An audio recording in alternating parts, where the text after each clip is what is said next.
हम लोग बात करेंगे क्लास 11 का ही लेक्चर नंबर 3 चैप्टर फर्स्ट का लेक्चर नंबर 3। सबसे पहले हम लोग समझ गए थे जीवों का वर्गीकरण। ठीक है दोस्तों, तो जीवों का वर्गीकरण के बारे में जान गए थे। जीवों का वर्गीकरण क्यों किया जाता है? ताकि उसके बारे में आसानी से हमें समझ में आ जाए, उसके बारे में ज्ञान प्राप्त करने में हमको आसानी हो, इसलिए जीवों का वर्गीकरण करते हैं हम लोग। आज समझेंगे जीवों का नामकरण क्यों करते हैं। तो जीवों का नामकरण करने के लिए इसलिए किया जाता है क्योंकि उसके वंश और जाति के बारे में हमें पता चल जाए, इसलिए हम क्या करते हैं, जीवों का वर्गीकरण करते हैं। सबसे पहले जीवों का नामकरण क्या है? वैज्ञानिकों ने प्रत्येक जीव को वैज्ञानिक नाम देने के लिए क्या करने के लिए वैज्ञानिक नाम देने की प्रक्रिया अपनाई, जिससे वह पूरे विश्व में उसी नाम से जाना जाता है। अर्थात कहने का मतलब कोई भी जीव का नाम भिन्न भिन्न देशों में भिन्न भिन्न होता है, ठीक ना। हर एक देश में जीवों का नाम क्या होता है, डिफरेंट रहता है। तो वैज्ञानिकों ने एक ही नाम देने के लिए वैज्ञानिकों ने प्रत्येक जीव को वैज्ञानिक नाम देने की प्रक्रिया अपनाई, यानी कि सभी देशों में उस जीव का नाम एक ही हो, इसलिए वैज्ञानिक नाम देने की प्रक्रिया अपनाई, जिससे वो पूरे विश्व में उसी नाम से जाना जाता है। इसे नामकरण कहते हैं। यानी कहने मतलब वैज्ञानिकों द्वारा किसी भी जीव को नाम देने की प्रक्रिया ही क्या कहलाता है, नामकरण कहलाता है। नामकरण की पद्धतियां जो है वो 3 है। कितनी है? सॉरी 2 है। कितनी है?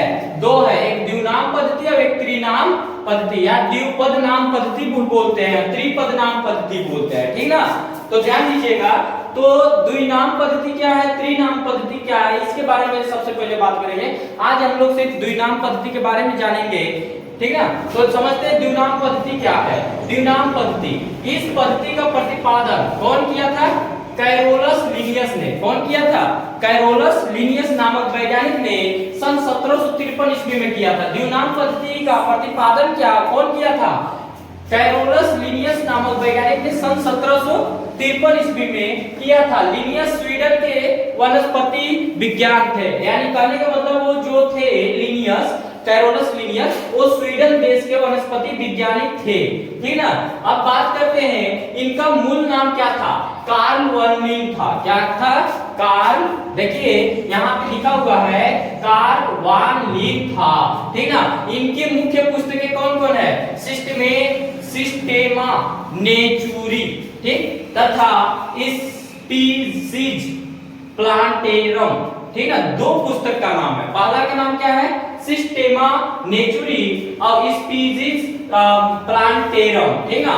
इनमें जीवों का वर्गीकरण तथा नामकरण का उल्लेख मिलता है मेरे दोस्तों। अर्थात जीवों का नामकरण और उसके उल्लेख के बारे में कहां मिलता है?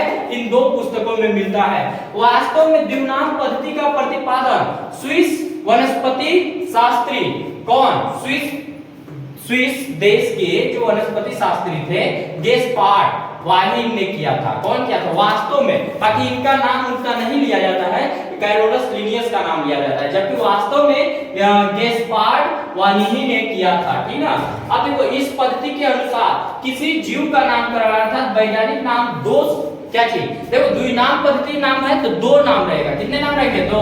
इस पद्धति के अनुसार किसी जीव का नामकरण अर्थात वैज्ञानिक नाम 2 शब्दों में दिया जाता है, अर्थात 2 पदों में दिया जाता है, ठीक ना। और प्रथम जो पद होता है वो जीव के वंश बोलता है। क्या बोलता है? वंश के बारे में बताता है। और दूसरा जो पद होगा वो किसको बताएगा? जीव की जाति के बारे में, जाति और वंश के बारे में बताता है, ठीक ना। अब देखो जैसे मेढक की हम बात करते हैं, राणा, देखो राणा ट्रिग्ना मेढक का नाम होता है, ठीक ना। तो राणा जो है उसकी जेनियस के बारे में बता रहा है, यानी कहने का मतलब प्रथम पद है राणा, तो जीव के क्या बता रहा है? वंश बता रहा है। तो उसके वंश का नाम क्या है? राणा नाम है, अर्थात मेढक के वंश के नाम राणा नाम है। और ट्रिग्ना दूसरा इसका पद है, इसलिए स्पेसिफाई अर्थात कहने का मतलब उसके किसका नाम है? उसके जाति का नाम है, स्पेसिफिक नाम है, अर्थात ट्रिग्ना जो है वो जाति का नाम है। अगर वीडियो अच्छा लगा हो तो शेयर कीजिएगा, सब्सक्राइब कीजिएगा मेरे चैनल को और लाइक कीजिएगा। धन्यवाद। आगे कल यही वीडियो मिलेगा।